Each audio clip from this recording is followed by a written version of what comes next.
बाबा बागेश्वर को लेकर सियासत तेज है और बाबा बागेश्वर को विमान से लाने को लेकर चर्चा हो रही है। बयानबाजियों का दौर चल रहा है, जिस पर भी सियासी माहौल छत्तीसगढ़ में गर्माता हुआ नजर आ रहा है। तो छत्तीसगढ़ में सरकारी विमान से बाबा बागेश्वर की एंट्री क्या हुई?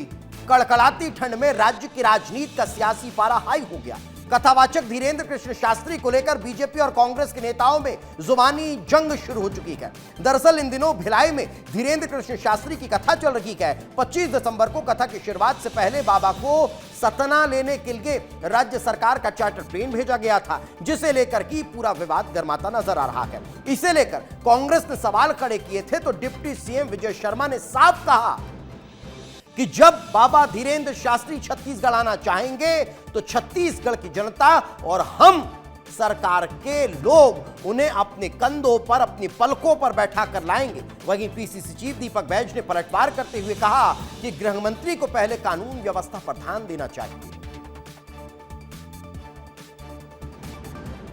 ऊटपटांग बात करने वालों को इस बात को समझना होगा कि इतनी बड़ी जनता जिनके श्रद्धा के केंद्र पंडित धीरेन्द्र कृष्ण शास्त्री जी हैं, तो वो जब आना चाहेंगे छत्तीसगढ़ तो हम अपने कंधे में बिठा कर लाएंगे, अपनी पलकों में बिठा कर लाएंगे। देखिए, अगर गृह मंत्री का बयान है तो गृह मंत्री को सबसे पहले कानून व्यवस्था बनाए रखनी चाहिए। ठीक है, कोई बाबा छत्तीसगढ़ आए,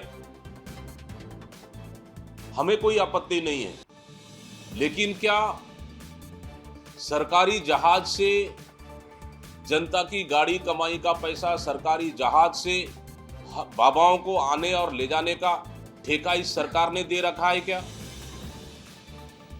तो यह विवाद यही नहीं थमा। कांग्रेस संचार प्रमुख सुशील आनंद शुक्ला ने धीरेन्द्र शास्त्री को ढोंगी बताते हुए कहा कि बीजेपी अपने प्रचार के लिए इस तरह से बाबा को लेकर आई है, जनता को इसकी जरूरत नहीं है। तो अरुण साहब ने कहा कि कांग्रेस सिर्फ सनातन धर्म के संत पर सवाल उठाने का काम करती है। आप सरकारी धन का छत्तीसगढ़ की जनता की गाढ़ी कमाई के खजाने के पैसे को लुटा के सरकारी विमान से लाएंगे तो हम तो सवाल खड़ा करेंगे। दूसरी बात, छत्तीसगढ़ वासियों को भगवान राम की भक्ति के लिए, प्रभु हनुमान की भक्ति के लिए किसी भी ढोंगी, किसी भी पाखंडी की आवश्यकता नहीं है। देखिए, कांग्रेस पार्टी केवल और केवल जो सनातन धर्म के संत हैं, कथाकार हैं, सन्यासी हैं, उन्हीं पर प्रश्न चिन्ह क्यों उठाती है? ये स्पष्ट करता है कि सनातन और सनातन के लिए काम करने वालों के प्रति कांग्रेस के मन में कितनी घृणा और नफरत है।